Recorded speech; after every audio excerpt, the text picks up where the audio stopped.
rendre au Père que la gloire, l'honneur, la louange, la puissance et la majesté te reviennent. Seigneur éternel, nous nous recommandons à toi, à la parole de ta grâce. Prions avec le Saint-Esprit que tu nous enseignes, que tu nous parles, que tu nous édifies par ta parole. Et que le Saint-Esprit glorifie le nom de Jésus-Christ, le Fils de ton amour, par le Saint-Esprit. Que la parole de ce soir éternel, Dieu de gloire, trouve de la place dans un cœur et transforme une vie au nom de Jésus. Amen. On peut acclamer le Seigneur. Dieu soit loué. Alléluia. Que le Seigneur vous bénisse abondamment. Pouvez-vous m'aider à saluer votre voisin? Dieu soit loué. Amen, amen. Gloire à Dieu. Je suis très content de la manière dont vous vous êtes vous-même alignés. Je vois qu'il y a des protocoles aujourd'hui. C'est pourquoi ça ne va pas me demander à vous demander de vous déplacer. Alléluia.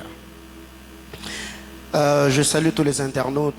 Que Dieu bénisse abondamment tous les bien-aimés frères et sœurs de partout où vous êtes en train de nous suivre. Que la grâce de notre Seigneur Jésus-Christ vous soit multipliée. Je nous prie d'ouvrir nos Bibles. Je suis dans 1 Samuel chapitre 18, du 1er au 3e verset.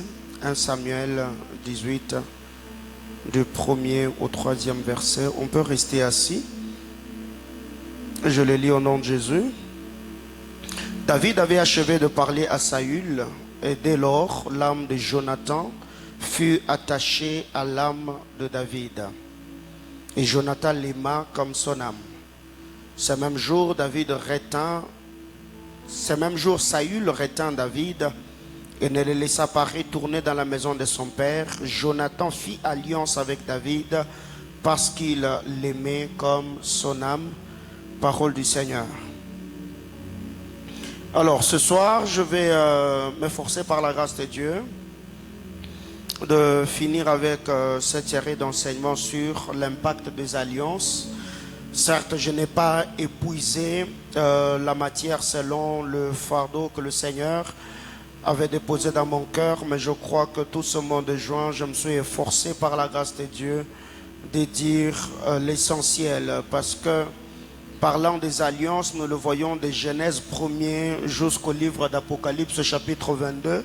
Donc, le livre saint est un livre d'alliance. Le livre saint est le livre d'un Dieu parfait qui a traité alliance avec des imparfaits, marchant avec eux par la puissance de sa parole au moyen de son Esprit Saint. Alors, ce soir, je vais m'efforcer d'être bref, après quoi nous allons avoir un moment dans la prière. Mais ce que nous devons retenir, parce que je ne saurais pas revenir sur tout ce que nous avons dit jusqu'ici, nous voyons dans le texte que nous venons de lire que David et Jonathan ont conclu un deal ou encore une alliance. Il y a eu cette alliance entre David et Jonathan. Ils ont traité alliance.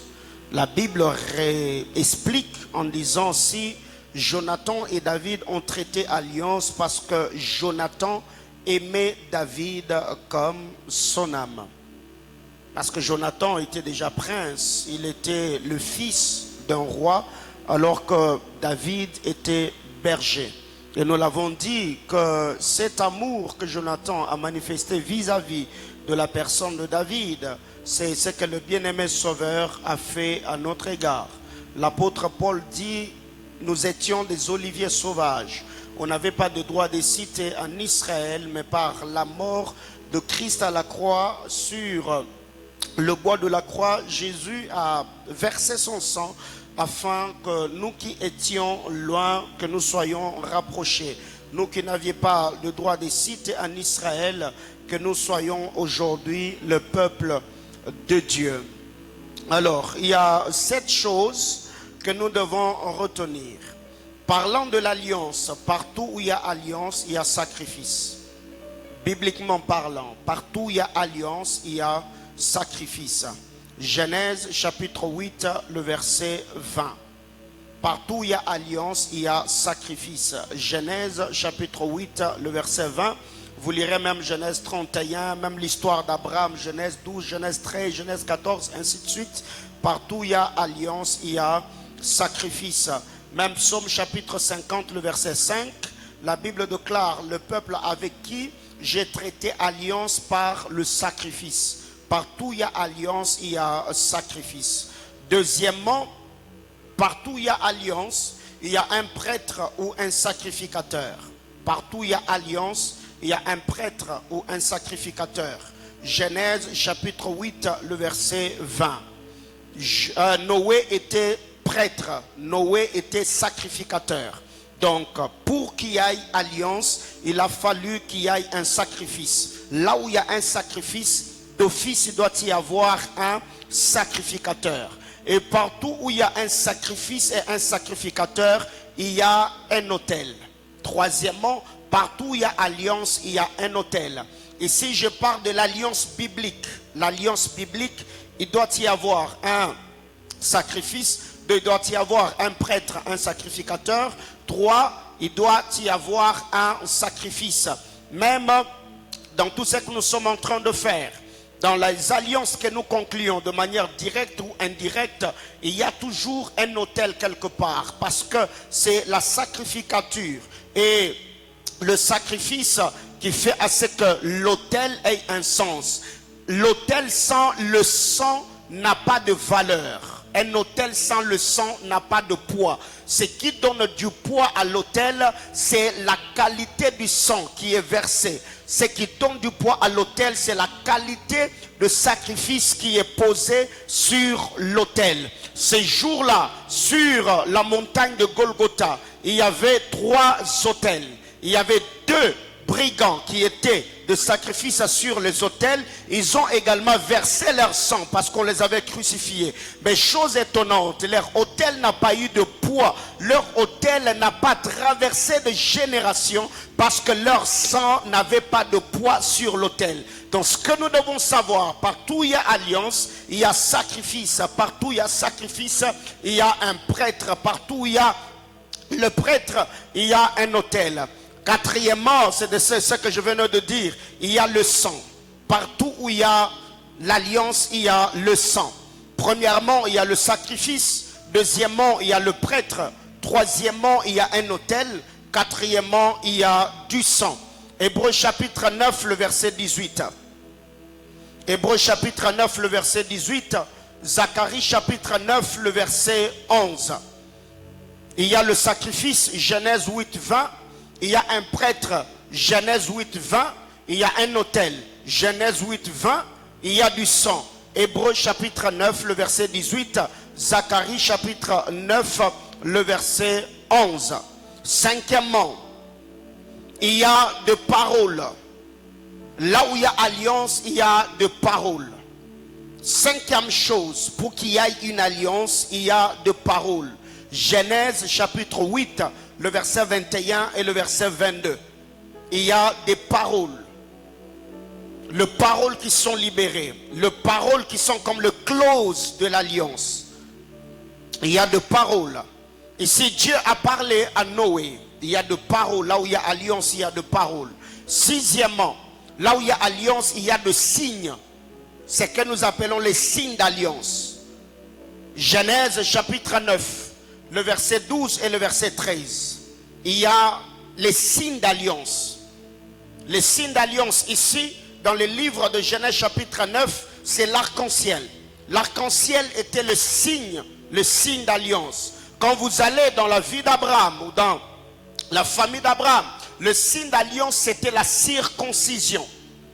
La circoncision était le signe d'alliance. Quand vous allez chez Moïse, le Seigneur a donné la loi. Le signe d'alliance que le Seigneur a donné, l'aspersion du sang, était le signe d'alliance. Même dans la nouvelle alliance, le signe de notre alliance, c'est aussi le sang. Car Jésus-Christ a dit, prenez ceci et mon corps, prenez ceci et mon sang.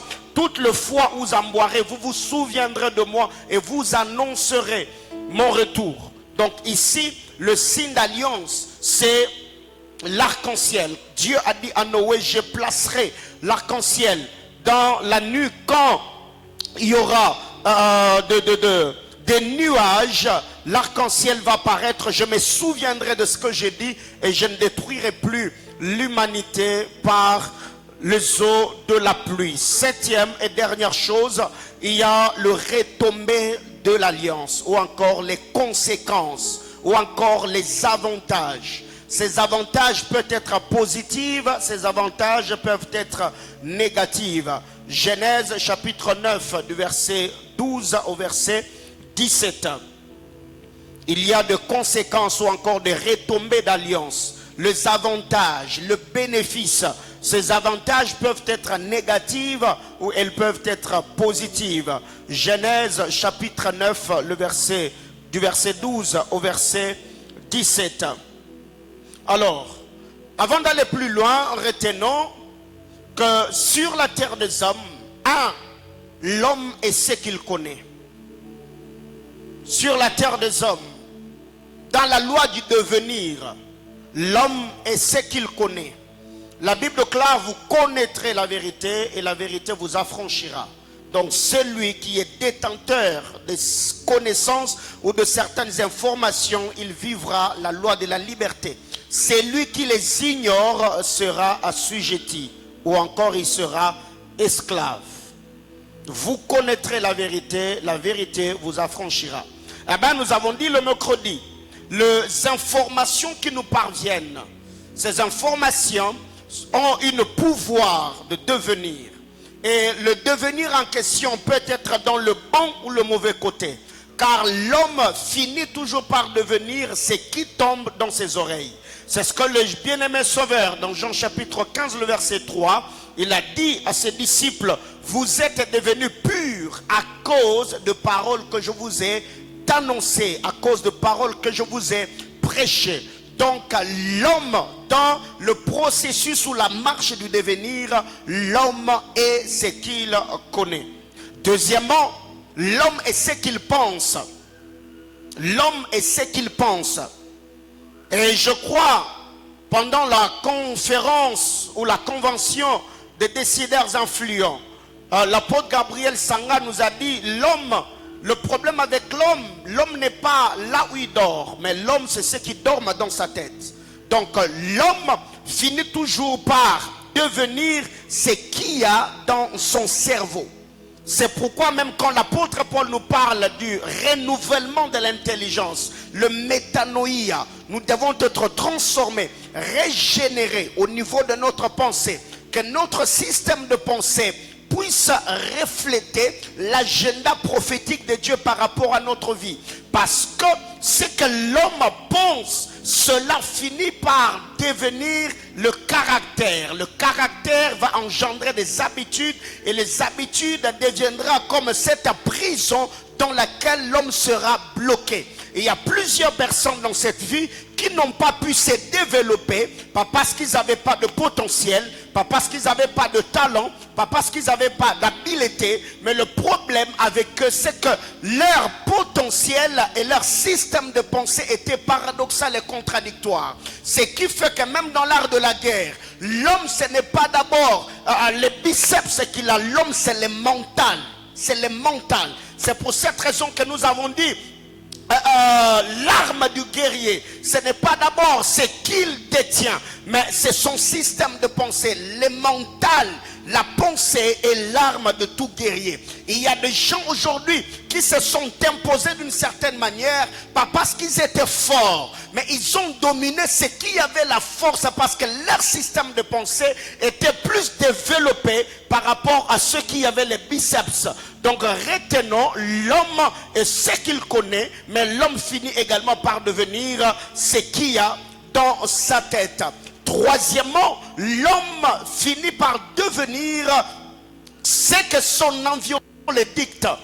Autrement dit, l'homme est ce qui l'entoure. Car les informations qui vont tomber dans les oreilles dépendent de type de personnes que tu côtoies au quotidien. L'homme n'est pas seulement ce qu'il connaît, l'homme n'est pas seulement ce qu'il pense, mais l'homme est aussi ce qui l'entoure. Bien-aimés dans le Seigneur, c'est pour cette raison que vous verrez que le Seigneur, même dans le gouvernement céleste, Dieu n'est pas entouré par n'importe qui. Quand vous lisez la parole de Dieu dans les livres d'Apocalypse, le Seigneur est entouré, par les 24 vieillards, signe de sagesse, d'intelligence, d'expérience. Le Seigneur est entouré par les 4 êtres vivants. Ils ont les yeux au-dedans et au-dehors. L'image de la sécurité. Ils voient tout ce qui se passe autour du trône. Le Seigneur est entouré par le séraphin et les chérubins, les anges et les archanges. Autour du trône, il y a l'atmosphère d'adoration. C'est pour cette raison, même quand vous regardez la constitution du trône de Dieu, la manière dont le trône est constitué, le Seigneur est très bien entouré. Le Dieu est entouré par des êtres glorieux et cette atmosphère permet que la puissance du Seigneur se manifeste. Quand vous lisez la parole de Dieu dans le livre d'Ésaïe chapitre 6, la Bible déclare, les êtres glorieux autour du trône, ils étaient en train de dire, Saint, Saint, Saint est l'Éternel notre Dieu. Donc l'atmosphère du ciel finit même par démarquer ou manifester la gloire de Dieu sur la terre. C'est parce que au ciel est en train de dire Saint, Saint, Saint, que le pan de la robe de Dieu a fini par remplir le temple. Pourquoi? Parce qu'il y a l'atmosphère positive autour du trône. L'homme finit toujours par devenir ce qui l'entoure, ce qui est autour de lui. Même les informations que tu vas recevoir, ces informations sont également déterminées ou dépendent de personnes qui sont autour de toi. C'est pour cette raison, quiconque sait qu'il a une grande destinée, il ne s'attache pas à n'importe qui, il ne s'entoure pas par n'importe qui et il ne raconte pas les expériences qu'il a avec le Seigneur à n'importe qui. J'entends quelqu'un dire, Seigneur, assainis mon environnement. Bien-aimés dans le Seigneur, je ne sais pas si vous, dans votre manière de faire, vous lisez la Bible comme moi. Pourquoi Jésus était beaucoup plus entouré par des hommes sans instruction? Parce que par moments, là où il y a trop d'intello, on finit par devenir trop cartésien. C'est que tous ceux qui n'avaient pas, ceux qui n'avaient pas fait de grandes études, ils avaient plus de foi que ceux qui avaient étudié. Parce que ceux qui avaient étudié par moment, on finit toujours par faire fonctionner le cerveau là où Dieu a besoin du cœur. Donc ici, je ne suis pas en train de dire que nous ne devons pas étudier, on ne devait pas se développer, parce que mais non. Mais le Seigneur avait besoin d'une certaine catégorie de personnes qui allaient recevoir avec foi, avec confiance, l'enseignement qu'il avait afin de continuer la mission qu'il avait sur la terre des hommes. Donc tous les jours de ta vie, au-delà de demander la bénédiction, la gloire et la faveur du Seigneur, prends également le temps de prier pour que le Seigneur mette sur ton chemin les hommes et les femmes de qualité qui ont les choses et les informations dont tu as besoin. J'entends quelqu'un me dire Amen. Parce que quand vous rencontrez le frère Joseph, il peut être très fort à faire de rêves. Mais quand Joseph est arrivé au champ, toujours dans Genèse chapitre 37, là il n'y avait pas d'oreiller, là il n'y avait pas de lit. Donc Joseph n'avait pas le temps d'aller dormir pour recevoir une information de là où ce frère s'était dirigé. Il avait juste besoin de quelqu'un qui avait une information. La Bible déclare, un homme le rencontra. Un homme le rencontra et lui a posé la question, mais pourquoi tu es en train d'errer dans le champ? Joseph lui a dit, je suis en train de chercher mes frères. Il a dit, je les ai entendus dire, allons à Dothan. Cette information avait suffi pour que Joseph puisse s'aligner derrière l'instruction prophétique de Dieu ou derrière le calendrier prophétique de sa destinée. C'est que l'homme sur la terre des hommes, il finit par devenir, le devenir de l'homme est aussi en grande partie influencé par les personnes qui l'entourent. Autre chose, l'homme est ce qu'il voit. L'homme est ce qu'il voit. L'homme est ce qu'il voit. L'homme est ce qu'il voit. L'homme est ce qu'il voit. Bien-aimé dans le Seigneur, il faut prier, il faut prier. Et c'est quand je parle de voir, je ne suis pas en train de parler de voir en esprit, loin de là, parce que il y a quelqu'un d'autre qui sera déjà en train de prier, oh Seigneur, ouvre mes yeux, je vais voir en esprit. Non, non, je ne suis pas en train de parler de voir en esprit. Je suis ici en train de parler de ce que tu vois au quotidien. Parce que tous nous avons les yeux, mais tous nous voyons pas de la même manière. Il y a des gens qui ont des yeux que pour regarder, d'autres personnes, ils ont des yeux pour voir. Ce qui fait que très généralement, il y a des gens comme ça dans la vie. Autour de lui, il y a des opportunités, mais lui, il est en train de prier en disant à Dieu, donne-moi le boulot. Alors qu'il y a le boulot devant lui. Peut-être les gens dans son quartier qui ont tel et tel problème, c'est déjà l'appel à une entreprise qu'il doit développer, qu'il doit également crier pour se faire de l'argent. Donc ici, l'homme est ce qu'il voit. Un homme qui voit bien finira toujours par devenir quelqu'un d'important dans la société. Même le Seigneur, quand il a rapproché Jérémie, il a posé la question à Jérémie. Jérémie, que vois-tu? Jérémie a répondu au Seigneur, je vois les branches d'amandier. Et Dieu lui a dit, tu as bien vu. Pourquoi quand le Seigneur a rencontré Bartimée, il a posé la question, que veux-tu que je fasse? Bartimée lui a dit, permets que je voie. Parce que aussi longtemps que je ne vois pas, je suis dépendant. Le voir va m'amener dans l'indépendance et je peux commencer à devenir moi-même créateur de richesses. Il y a plusieurs personnes que le Seigneur a rencontrées. Au lieu de dire à Jésus, donne-moi ceci, donne-moi cela, ils ont demandé à Jésus la capacité de voir. Ma prière devant le trône de Dieu, que le Seigneur ouvre tes yeux et qu'il mette la colère dans tes yeux afin que tu ne puisses pas seulement voir de belles hommes et de belles femmes autour de toi, mais que Dieu te donne la capacité de voir également les portes financières et les projets qui peuvent t'enrichir et te donner la capacité de t'épanouir sur la terre des hommes. J'entends quelqu'un me dire amen. L'homme, en grande partie, le devenir de l'homme, c'est aussi attaché par ce que l'homme voit.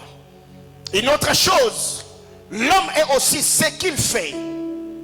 L'homme est aussi ce qu'il fait. Bien-aimé dans le Seigneur, eh bien, vous devez savoir, il y a des gens aujourd'hui qui n'ont que les paroles de foi. Je serai un grand homme.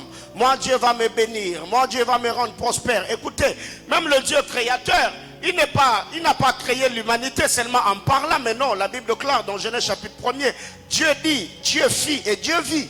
Dieu dit, Dieu a parlé, Dieu fit, Dieu a travaillé. C'est entre le dire et le voir, il y a le faire. Donc même Dieu a fait quelque chose. Bien-aimé dans le Seigneur, sur la terre des hommes, tu dois apprendre à travailler, fais quelque chose.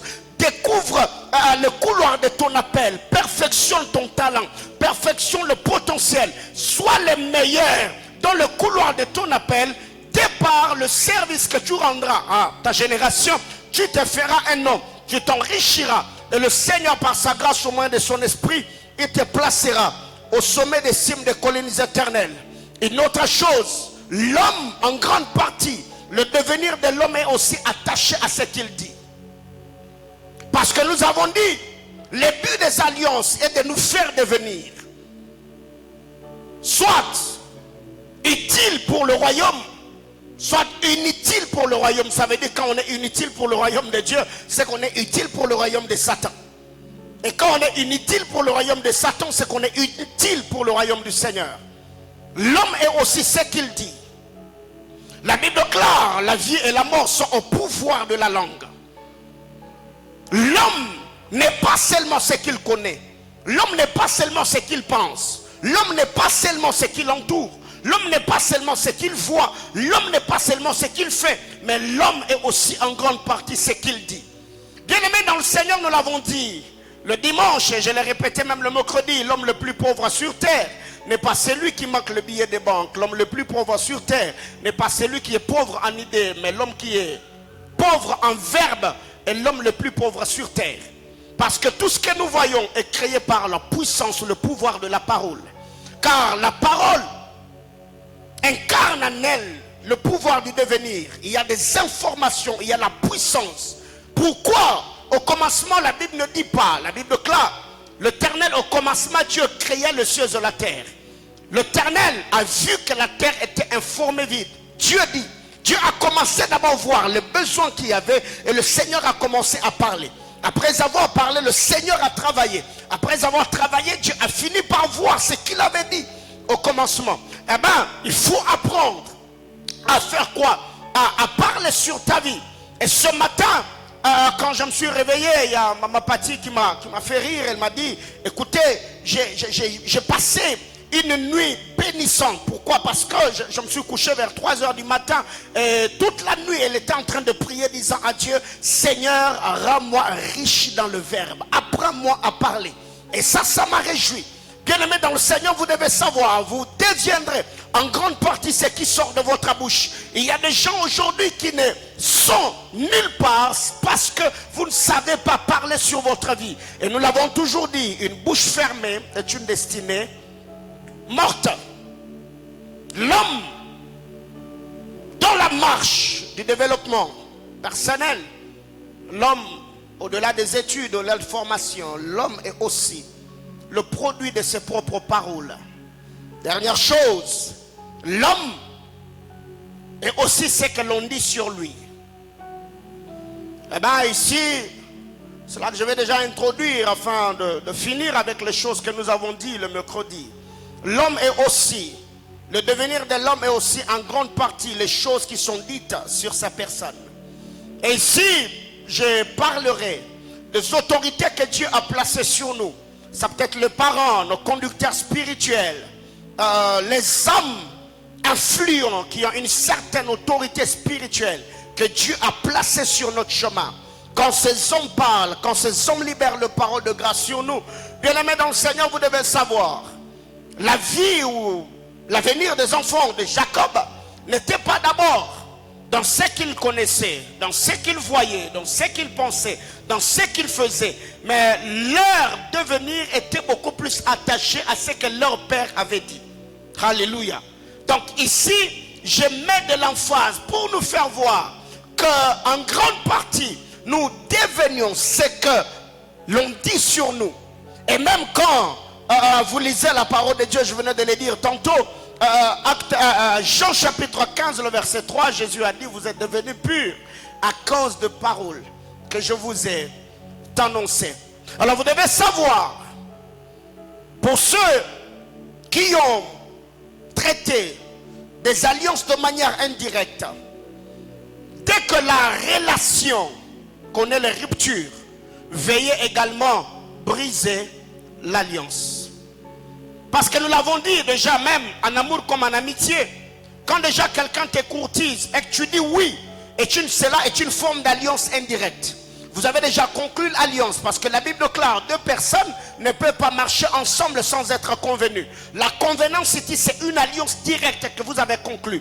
Et cette alliance devient directe quand vous vous tenez devant l'autel, lors du mariage, quand vous vous faites le vœu d'alliance. Moi je serai ceci, moi je veillerai sur toi, je te serai fidèle, je te protégerai. Ça, ce sont des alliances. Et il y a plusieurs personnes aujourd'hui qui ont vu leur vie sécher parce que eux-mêmes, ils ont brisé l'alliance en vivant dans l'infidélité, dans l'adultère et dans d'autres choses. Donc ici, j'encourage l'église, vous devez savoir, c'est que vous deviendrez sur la terre des hommes et en grande partie des informations qui tombent dans vos oreilles et la qualité des paroles qui sont libérées sur votre vie. C'est pour cette raison que nous avons dit le mercredi, l'homme finit par devenir, ou sa vie, ou sa destinée sur la terre des hommes est soutenue par un bon nombre de paroles. Et le mercredi, nous avons parlé de 4 types de paroles. Nous avons parlé de 4 types de paroles. Premièrement, nous avons parlé de paroles créatrices. La destinée des hommes et l'homme sur terre peut être soutenue par les paroles créatrices. Deuxièmement, nous avons parlé de paroles d'initiation. La destinée de l'homme peut être soutenue par les paroles d'initiation. Troisièmement, la destinée de l'homme peut être soutenue par des paroles libératrices ou des paroles libérateurs. 4, nous avons également parlé des paroles d'intronisation. Les paroles d'intronisation. Et rapidement pour ce soir, j'ai 4 ou 5 choses que je vais partager avec nous. 4 ou 5 choses que je vais partager avec nous.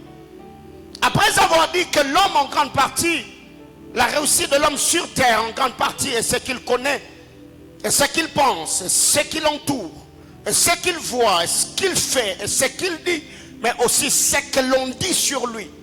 Et 5e chose, il y a des paroles d'instruction. de paroles d'instruction ou de paroles instructives. Le parole d'instruction ou de paroles instructives. Quand vous lisez la parole de Dieu dans Actes des Apôtres, en chapitre 7, le verset 22, la Bible déclare sur Moïse. Moïse a été instruit dans toute la sagesse égyptienne. Cet homme était puissant en parole et en acte. Moïse était puissant en parole et en acte parce que Moïse était instruit dans toute la sagesse égyptienne. Moïse avait reçu l'instruction. Et si je ne parle pas de l'instruction humaine, et si je vais parler de l'instruction divine, c'est que nous appelons l'instruction prophétique. C'est l'instruction prophétique qui soutient la vie de l'homme. Mais ce n'est pas seulement l'instruction prophétique qui soutient notre destinée, mais c'est l'obéissance à l'instruction prophétique qui va soutenir notre destinée. Il y a un moment dans la vie où l'homme peut rencontrer un bon nombre d'adversités, des difficultés, des réalités accablantes. Et ces difficultés ou ces adversités peuvent faire que dans ta marche, tu deviennes frileux. Tu as peur, tu doutes, tu hésites. Ta vie peut commencer à basculer dans tous les sens. Mais les paroles de grâce que Dieu a libérées sur ta vie, c'est ce que nous appelons dans cette maison d'alliance les paroles primitives. Ces paroles peuvent devenir des béquilles de ta destinée, là où tu n'as plus la capacité d'utiliser tes jambes. Quand un homme est soutenu par les paroles, libéré sur sa vie par le puissant de Jacob, cette personne, vous pouvez le combattre comme vous voulez. Vous pouvez comploter comme vous voulez. Vous pouvez lui dresser des embûches comme vous voulez. Mais quand cet homme s'appuiera sur ces paroles, peu importe l'adversité, peu importe les combats, peu importe les difficultés, il y a toujours un temps où le Seigneur se souviendra des paroles libérées sur cet homme afin de l'accomplir et de le soutenir. C'est pourquoi quand vous vous mettez à prier, ne demandez pas seulement que le Seigneur vous dise ce que vous voulez devenir, mais priez aussi que le Seigneur vous dise ce que vous devez faire pour devenir ce qu'il vous a dit que vous devez devenir. Le problème avec nous aujourd'hui, quand nous nous mettons à prier, nous demandons à Dieu, Seigneur, parle-moi. Seigneur, parle-moi, dis-moi, j'ai besoin de recevoir une parole qui sera comme le boussole de ma destinée. Mais peu sont ceux qui prient en se tenant devant l'autel et disant à Dieu, Seigneur, instruis-moi. Seigneur, dis-moi, qu'est-ce que tu attends que je fasse afin d'entrer de manière triomphale dans ma destinée glorieuse. Du haut de cet autel, je prie que ton moment de sommeil ne soit pas seulement le moment de repos de ton corps, mais que ce soit des moments de repos de ton corps, mais d'instruction de ton esprit. La Bible déclare, une nuit instruit à une autre nuit, et les jours instruits à d'autres jours. J'étais en train de dire que tu ne rates pas l'instruction, que la journée du vendredi 31 juin 2023 avait pour toi, que les jours puissent instruire l'autre jour, et qu'une journée ne passe pas sans te laisser l'instruction dont tu as besoin, car l'impact que tu es censé avoir sur la terre des hommes, cela est attaché aux qualités d'instruction qui sera libération de ta vie. Je voudrais demander au Saint-Esprit que le Saint-Esprit t'instruise afin que cette instruction te permette avoir une vie au standard élevé. J'entends quelqu'un me dire amen. Bien-aimés frères, si vous voyez la muraille, une ville comme Jéricho, qui était fermée et barricadée, tombée, dites-vous, derrière l'écroulement de la muraille, il y a un homme qui a reçu une instruction, et il y a un homme qui a obéi à l'instruction. Il y a des moments où vous n'avez pas besoin que Dieu vous dise ce que vous allez devenir. Vous avez juste besoin que Dieu vous dise ce que vous devez faire. Parce que quand Dieu te dit fais ceci, ton devenir est dans ce que Dieu t'a dit de faire. Quand tu fais ce que Dieu t'a dit, tu finis par devenir ce que Dieu a coché dans son calendrier. Eh bien, nous avons besoin d'un jour d'être là dans la sainte et glorieuse présence de Dieu.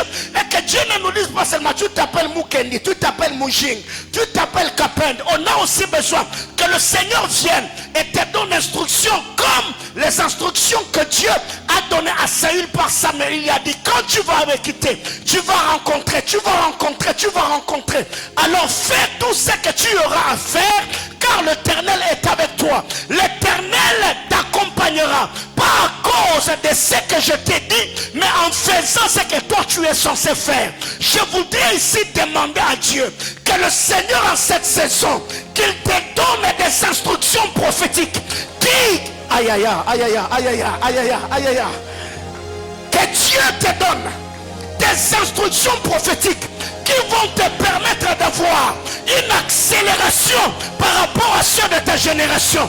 Il y a d'autres personnes qui t'ont déjà précédé dans un bon nombre de choses. Ils sont arrivés là où ils sont arrivés, pas seulement parce qu'ils ont fait, mais parce qu'il y a des instructions qu'ils ont reçues. Je voudrais ici que le Seigneur amène tes muscles dans le repos, mais que Dieu amène ton esprit dans l'exercice, afin que ton esprit capte des instructions que tu dois faire, afin que la grâce te donne une vitesse là où les muscles t'avaient donné la lenteur.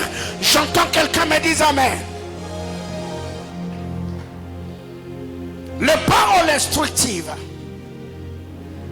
Voyez-vous, quand vous lisez la parole de Dieu, la Bible déclare, je brille plus que mes maîtres, parce que j'ai reçu de ta bouche l'instruction. C'est le livre de Proverbes qui nous dit, j'ai paraphrasé, je brille plus que mes maîtres. Dans notre version on dit, j'ai l'avantage sur ceux de ma génération, parce que ta bouche m'a donné l'instruction. Bien aimé dans le Seigneur, quand vous lisez la parole de Dieu, tout père dans la marche des patriarches, avant de s'en aller, le patriarche libérait deux types de paroles. Il libérait des paroles de bénédiction, mais aussi des paroles d'instruction. Le patriarche bénissait, que Dieu vous bénisse, que Dieu répande sur vous la rosée. Mais après cela, il y avait toujours d'instruction. Vous ferez telle, telle, telle et telle autre chose. Mais quand vous lisez la parole de Dieu dans Genèse 27, les paroles instructives ont précédé les paroles de bénédiction. Il a dit à Ésaü, je parle d'Isaac, va chasser le gibier, prépare-moi le mets comme j'aime que je mange afin que mon âme te bénisse. Il a d'abord instruit, c'est l'instruction qui a précédé les paroles de bénédiction. Tu as besoin que Dieu te lève. Il y a un moment où tu peux aller en retraite en disant à Dieu, Seigneur, instruis-moi. Donne-moi des paroles instructives. 6. Il y a des paroles de direction. Ces paroles, ce sont des béquilles qui peuvent soutenir la vie d'un homme sur la terre. Et nous l'avons dit que ces paroles, ce sont des informations porteurs du pouvoir de devenir. Ce sont des informations porteurs du pouvoir de devenir. Bien aimé, écoutez. Une information a déshabillé l'homme dans le jardin d'Éden et l'a déconnecté de Dieu. Bref, une information a délocalisé l'homme, a amené l'homme dans la déportation. Adam a quitté le jardin d'Éden. Ève a quitté le jardin d'Éden à cause d'une information. S'il y a des informations qui délocalisent, il y a aussi des informations qui remettent les destinées sur le rail. Quelqu'un comprend de quoi je parle? Donc il y a des gens comme ça, quand il vient, il te donne une information. L'information peut te désorienter. L'information peut t'orienter ou te réorienter. Alors ma prière élevée de mon cœur est que le Dieu d'alliance, en cette saison, qui te donne les informations dont tu as besoin. Ta destinée n'a pas seulement besoin d'une certaine onction, mais ta destinée a besoin de la qualité d'une certaine information. Dès que ces informations tombent dans tes oreilles, tu sentiras même tes entrailles s'émouvoir, oh mon Dieu. Il y a ton esprit qui a besoin d'entendre certaines choses. Quand tu les entends, cela pousse à ton homme intérieur. Même là où tu ne croyais plus, là où tu étais découragé, là où tu étais abattu, mais parce qu'il y a une information que ton esprit a captée, ça peut faire tressaillir tes entrailles. J'étais en train de dire à quelqu'un, posez la question à la mère de Samson, posez la question à Zacharie, père de Jean-Baptiste, il vous dira, ils étaient avancés en âge, Abraham était avancé en âge, mais quand Dieu lui a dit, ce n'est pas Eliezer de Damas, c'est un fils qui sortira de tes entrailles, l'information qu'il a réunie a eu à faire des mises à jour. Même Abraham et Sarah qui étaient doublement ménopausés, l'information, ma prière est levée de mon cœur, que Dieu par son Esprit Saint, au moyen des rois ou au moyen des anges, mette à ta disposition des informations qui vont booster ta foi, qui vont embellir ta destinée, au nom puissant de Jésus. J'entends quelqu'un me dire amen. 6. Il y a des paroles de direction. 1 Samuel chapitre 10, à partir du verset 2. Il y a les paroles de direction. Qu'est-ce que j'appelle paroles de direction? Ici, je vais parler de paroles de direction en deux volets. Un, ce sont des paroles prophétiques que nous recevons sous forme de promesses, où Dieu vient et dit je ferai, je ferai, je ferai. Mais aussi l'autre volet de paroles de direction, c'est une saison où tu as besoin de recevoir une parole précise par rapport à une situation donnée que tu es en train de traverser. Tu peux être là dans une situation, tes affaires ne prospèrent pas, tu pries, tu jeûnes, tu donnes des dîmes, des offrandes et tu bâtis des hôtels, mais tu sens que tu es dans un cercle vicieux. Là, j'ai besoin de paroles de direction. La Bible déclare, un peuple sans révélation est un peuple sans frein. Quand on dit un peuple sans révélation, ce n'est pas seulement la révélation de la parole prophétique, mais non, c'est aussi la parole de direction. Où Dieu vient, il te dit, là où tu y es, ne prends pas la gauche, prends la droite. Si tu veux que ça marche, fais telle et telle autre chose. C'est ce que d'autres personnes peuvent utiliser dans le domaine de la révélation, que c'est la parole de sagesse. C'est quand tu arrives, il te donne, il te dit, tu es en train de vivre telle ou telle autre situation. La parole de connaissance, la prophétie prédit ce que je veux devenir, mais la parole de sagesse ou la parole de direction me révèle ce que je dois faire en ce moment-là. Ma prière est levée de mon cœur. Vous qui vivez le statu quo, vous qui êtes dans des cercles vicieux, que Dieu vous donne les paroles de direction, ce que vous devez faire afin de sortir de cet enclos ou de ce cercle vicieux là où vous êtes. Ça peut être dans la dimension spirituelle, relationnelle, professionnelle, ministérielle, matérielle. J'ai pris que le ciel prenne acte des paroles qui sortent de ma bouche, que Dieu utilise des hommes ou des anges afin de te donner des instructions, des directions dont tu as besoin. J'entends quelqu'un me dire amen.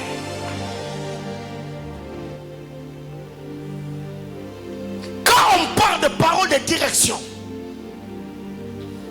c'est que tu es là.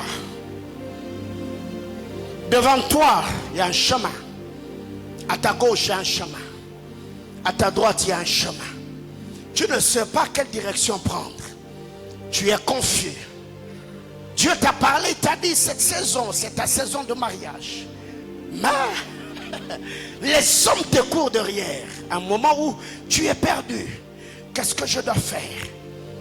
Tu as prié, Seigneur, donne-moi l'emploi, et tu te retrouves devant 3-4 contrats. Et tu dis, Seigneur, là où je suis, je vis le statu quo, je n'émerge pas, je ne prospère pas. Que dois-je faire ici? Là, il y a la parole de direction qui sort. Dieu peut venir. Il te donne la parole de direction sous forme d'une parole d'instruction. Parce que très généralement, l'homme confond la parole d'instruction et la parole de direction. La parole de direction, c'est une orientation précise que tu reçois du Seigneur. Il y a un homme de Dieu aujourd'hui qui est en train de vivre l'émergence ou l'expansion dans son ministère. C'est un frère. Il était à Mwanda en train de diriger l'église. Il a eu des problèmes. Après un moment, il s'est retiré. Il m'a contacté, il m'a dit, prophète, je ne sais pas qu'est-ce que je dois faire. La ville de Mwanda, c'est une ville où j'ai travaillé, j'ai bâti des hôtels, j'ai versé de l'argent.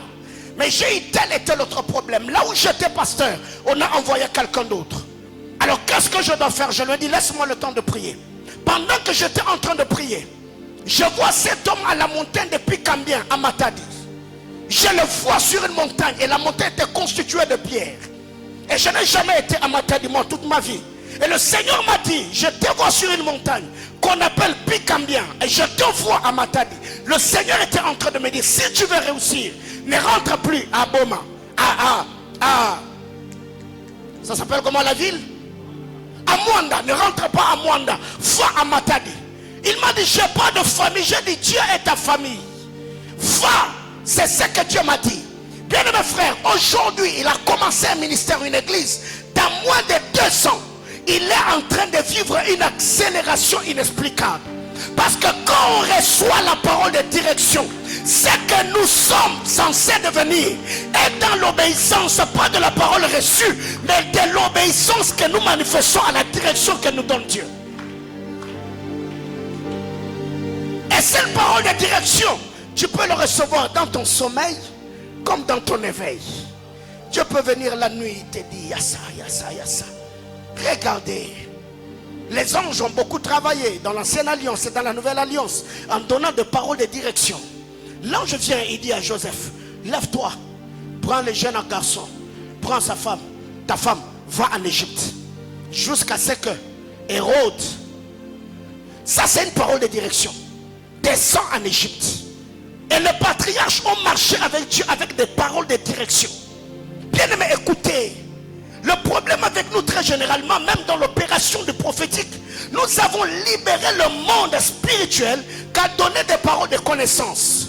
Mais nous ne savons pas également dans quelle dimension où nous sommes la sous-onction prophétique en train de parler. Si c'est une parole de direction, je te dirais, Dieu m'a dit en cette saison, fais telle et telle autre chose. Dès que tu obéis à ce que Dieu dit, tu verras comment les miracles vont se déclencher. Quelqu'un comprend de quoi je parle? Dis à ton voisin, sois attentif à la voix de l'esprit. Ça c'est ce que j'appelle la parole de direction. La parole de direction peut ne pas venir sous forme d'une parole prophétique, mais ça peut venir sous forme d'un ordre que Dieu te donne. Posez la question à Lazare. Jésus a dit, Lazare, sors. La parole de Jésus était une parole de direction. Là où Lazare était bandé jusqu'aux yeux, Lazare est sorti de la tombe sans se heurter contre une pierre. Pourquoi? Parce que le psalmiste nous dit, ta parole est une lumière. Posez la question à l'aveugle dont Jésus a appliqué la bouche sur les yeux. Il lui a dit, va te laver à la piscine de Siloé. Comment un aveugle qui avait la bouche sur les yeux a pu marcher jusqu'à la piscine de Siloé? Il est arrivé jusque là où il y avait la piscine. Il a mis... Bien aimé, ça c'est la parole de direction. Là où tu vois flou, là où rien n'est clair, quand la parole de direction sort, ça devient la boussole, ça devient ta lampe. Partout tu vas poser ton pied.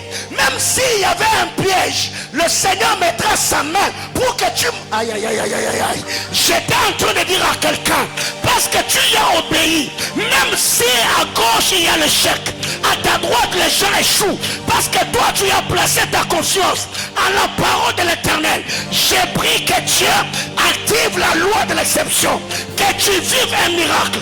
La Bible déclare, 10 000 à ma droite, 1000 à ma gauche, mais quant à moi je ne serai jamais atteint.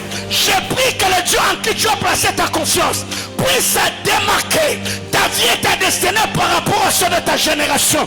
Que cette parole de grâce devienne une parole de direction au nom de...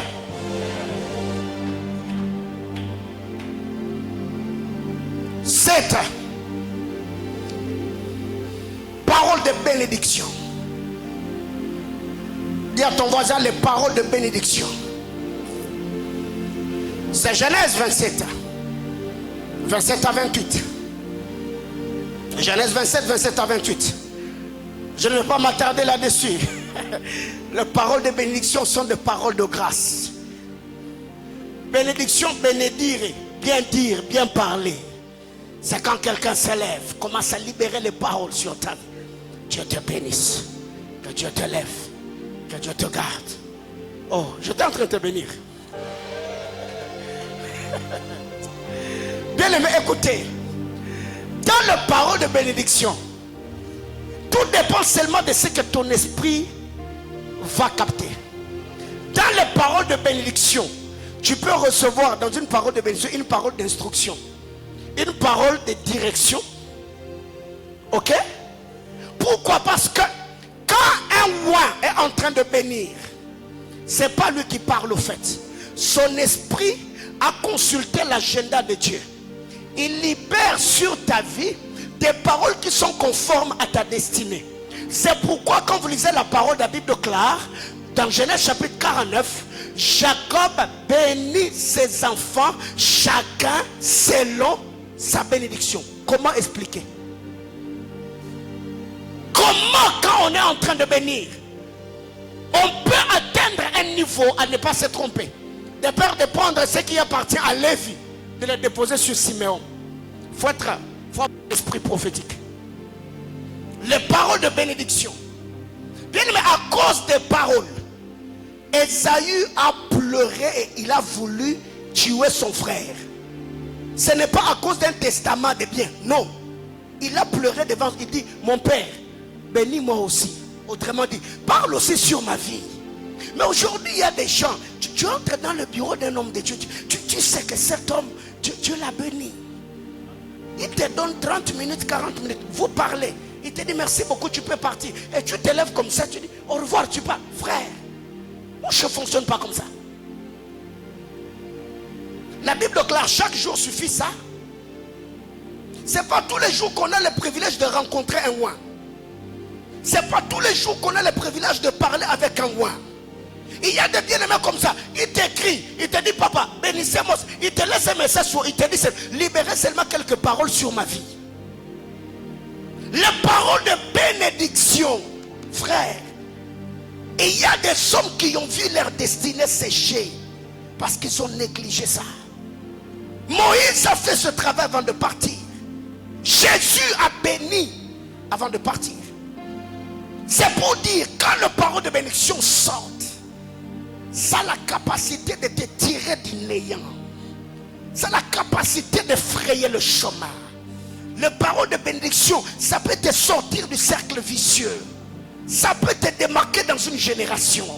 Les paroles de bénédiction, quand tu les reçois, ça devient l'ascenseur qui prend ta vie au bas de l'échelle et te place au sommet des cimes des collines éternelles. Quelqu'un comprend de quoi je parle? Bien aimé, écoutez. Dieu n'est pas comme l'homme blanc. Dieu n'est pas comme le fils de l'homme.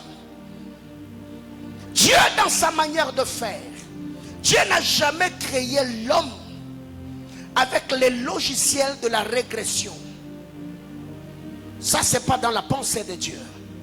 L'homme, après avoir créé la voiture, l'homme a mis dans la voiture une option qu'on appelle arrière. C'est que quand tu engages pour ceux qui conduisent, tu peux faire marche arrière. Tu peux aller à gauche, tu peux aller à droite. Mais Dieu, en créant l'homme, il n'a jamais placé un logiciel dans l'homme qui s'appelle marche arrière. Depuis que je suis sur la terre des hommes, je n'ai jamais vu un homme marcher comme ça. Non. L'homme, depuis que Dieu l'a créé homme, l'homme marche comme ça. Il peut aller comme ça, il peut aller comme ça. C'est pourquoi Dieu, en créant, il n'a pas placé tes yeux derrière ta nuque. Pourquoi? Parce que le Seigneur, dans la pensée divine, le Seigneur t'a créé pour que tu puisses seulement aller de l'avant, que tu ailles de l'avant. Alors ma prière devant le trône de Dieu, que les anges puissent créer une barrière derrière toi, que toute force qui pesait sur toi te poussant à régresser, à aller, oh ya ya ya ya, je prie que tu bloques, que la muraille spirituelle bloque ta vie et ta destinée, bloque ton ministère, bloque ta famille, bloque tes finances, bloque ton onction, bloque ta vie de prière. Je viens briser la loi de la régression. Tu ne reculeras plus. Que Dieu te donne une poussée surnaturelle. Que Dieu te donne une poussée divine. Partout tu fouleras la plante de tes pieds. Tu seras la tête et non la queue. J'étais en train de déclarer sur quelqu'un que toute force de pesanteur qui te tirait vers le bas, que le Seigneur le brise, que le Seigneur l'anéantisse. De la même manière que tes yeux sont devant toi, que tu vois ce qui est devant, qu'il oublie de ta face, de ta mémoire, ton souvenir négatif. Je te bénis au nom de celui qui est apparu à Moïse dans le buisson, au nom de...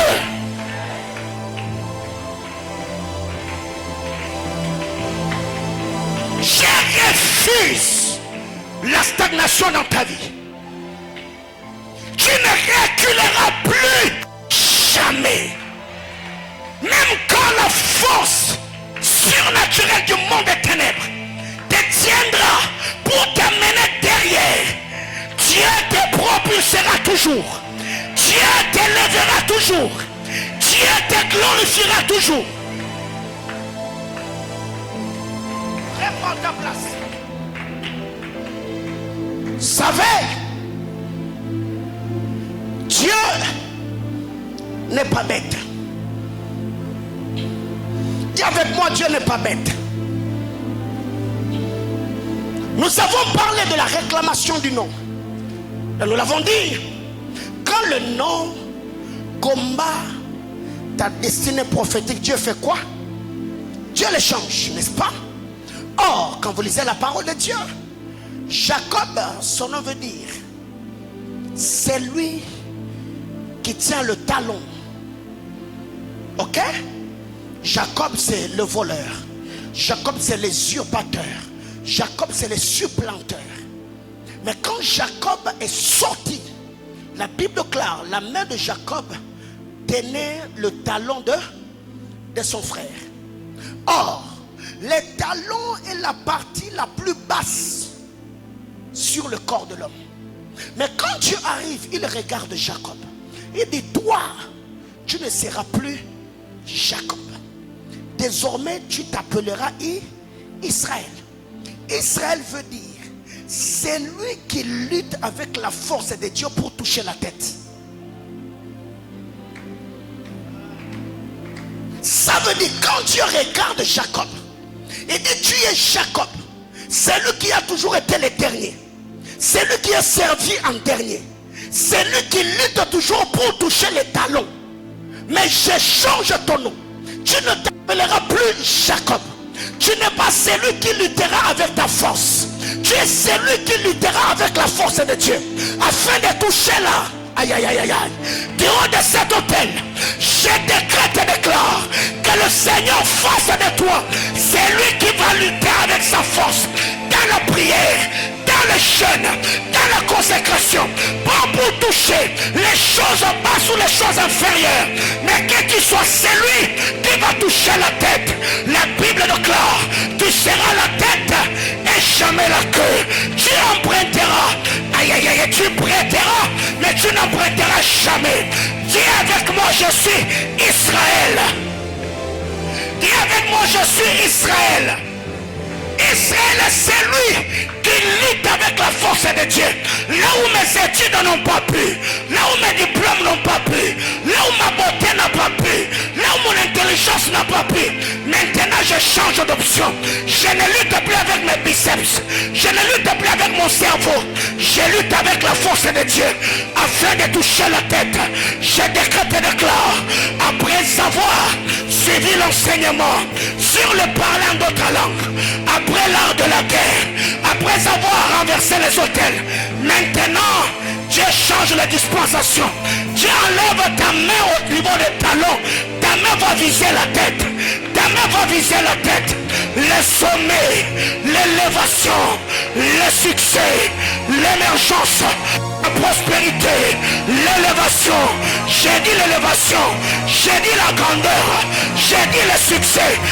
Reçois cela au nom de...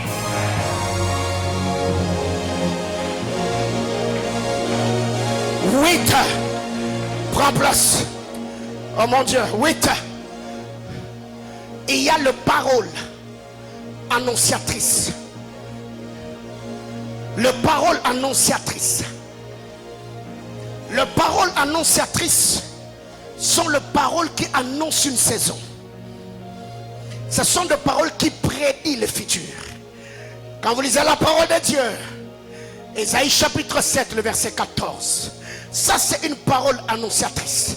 Une parole annonciatrice peut également appeler une parole prophétique ou encore une prophétie. Ça prédit le futur.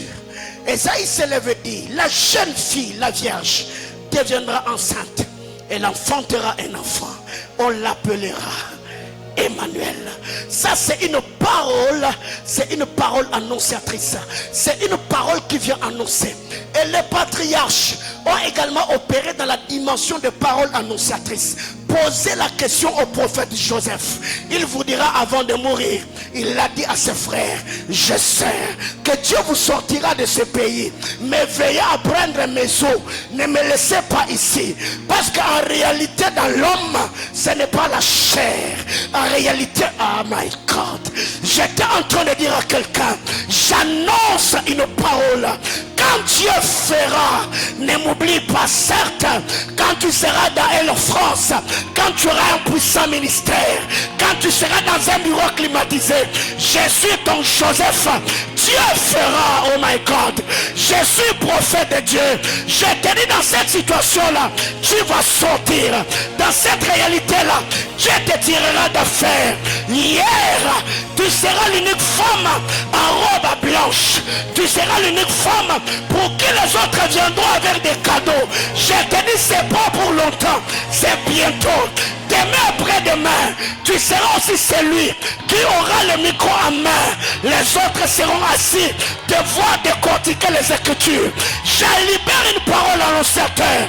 Les Égyptiens que vous voyez, vous ne le verrez plus, car l'Éternel va les effacer de la surface de la terre. J'étais en train de dire à quelqu'un, ce qui t'a fait pleurer ne te fera plus pleurer. C'est une parole annonciatrice. Une parole annonciatrice vient avec une dimension de contredire les réalités présentes. Je suis stérile, mais Dieu te dit, ne te promène pas de regard inquiet, car sur le point d'arriver, Dieu n'a pas dit quand tu vas arriver. Le point d'arrivée est là. Il n'y a qu'un pas qui me sépare de là où je suis et le point d'arrivée. Même si tu as déjà lancé le pas, mais avant que ton pied n'arrive, Dieu va... J'étais en train de dire à quelqu'un, le Dieu d'Israël, c'est lui qui est apparu à Moïse dans le buisson. Jésus-Christ est le maître des esprits. Il est le Seigneur des anges. C'est celui que je te prêche. Une parole annonciatrice. Ce que tu vois, tu ne le verras plus. Ce qui t'a fait pleurer, demain après-demain, sera le sujet de ces... Oh yes.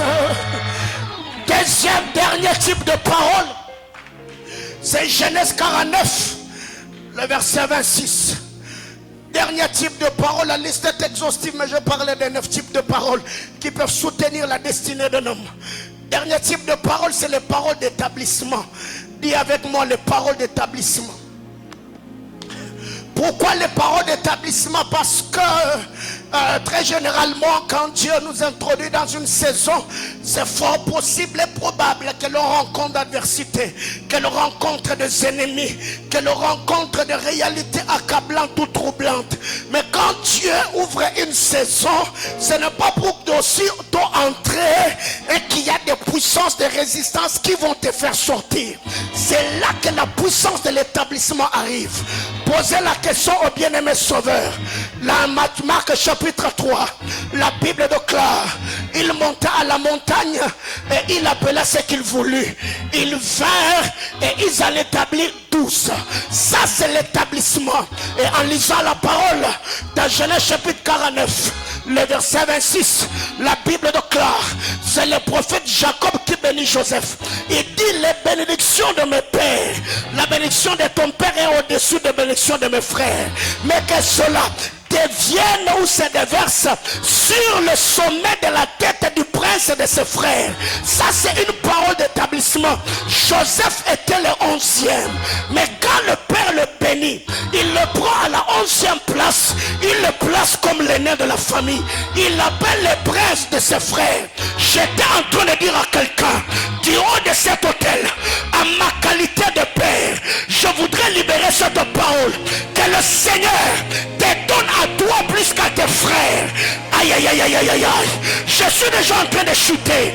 Que Dieu te donne à toi plus qu'à tes frères. Que Dieu t'établit parmi ceux de ta génération. Tu ne quitteras pas la terre des hommes de manière anonyme. Ton nom sera sujet de honte et de célébration. À ton nom ne sera pas attaché l'opprobre. À ton nom ne sera pas attaché la confusion. Je prie que là où tu es, dans l'entreprise, dans la ville, dans le marché, dans la famille, à l'université, je demande qu'un poids spirituel vienne sur toi. Que Dieu t'établisse, que Dieu t'impose, que tu sois celui auprès de qui on viendra chercher conseil. Que tu sois celui qui va ravitailler les autres. J'étais en train de dire à quelqu'un, par la sagesse et la grâce de Joseph, Dieu a établi les Égyptiens. J'étais en train de dire, j'engage le sacrifice du Dieu de ma jeunesse, le Dieu de mes nuits blanches, le Dieu de mes apparitions, le Dieu de mes privations. Je prie de la même manière que même dans un temps record, Dieu nous impose sur la ville. De la même manière que notre parfum se répand. J'ouvre mon cœur ce soir et je demande que le Dieu qui marche avec moi soit ton Dieu jusque dans ta vieillesse. Est-ce que tu peux lever ta voix et prier le Seigneur? J'ai fini mon enseignement à la Brayataha.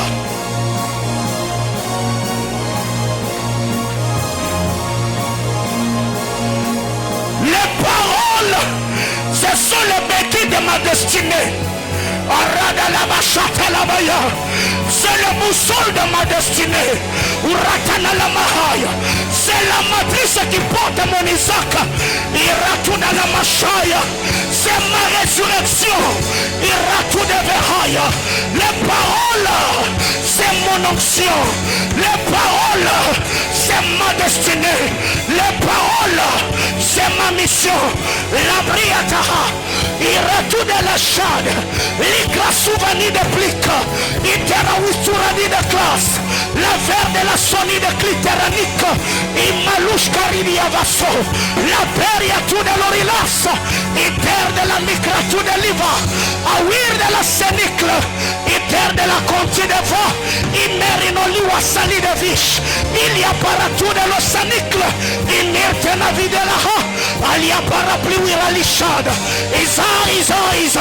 Shalia turania carussa. Imericla tu de livas. Terre de la micra tu de li. E valironi de clau. Samiria tu de liras. Va terapie de l'asha. E ateria telezi. Isa brauitaha. Ayes.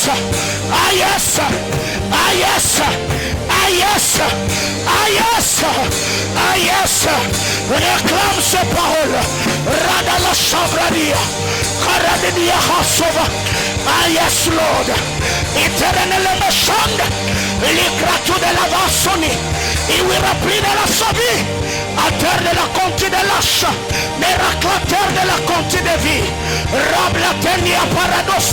Chabradish. Yes.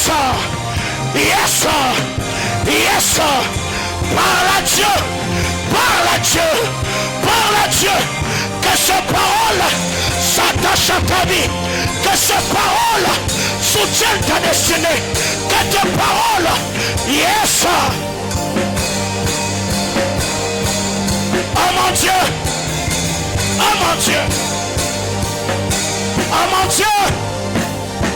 Dieu, Aradada Masai, Kurede de Mahasha, Maradana Masalaha, Likratu de la Rana Mahaya, et Sobra de la Mahaya, Uretenele Meko Hassan Liakataha, Reflouira la Lia Samurana Lami, et vers de la Mirado la Chani, Terracli de Radus, Kelivatuna Mirada de Liavahasa, Leplire la Samire, Clouira la Vita Louche, Liper de la Conti de Vassonicle, la finale vache.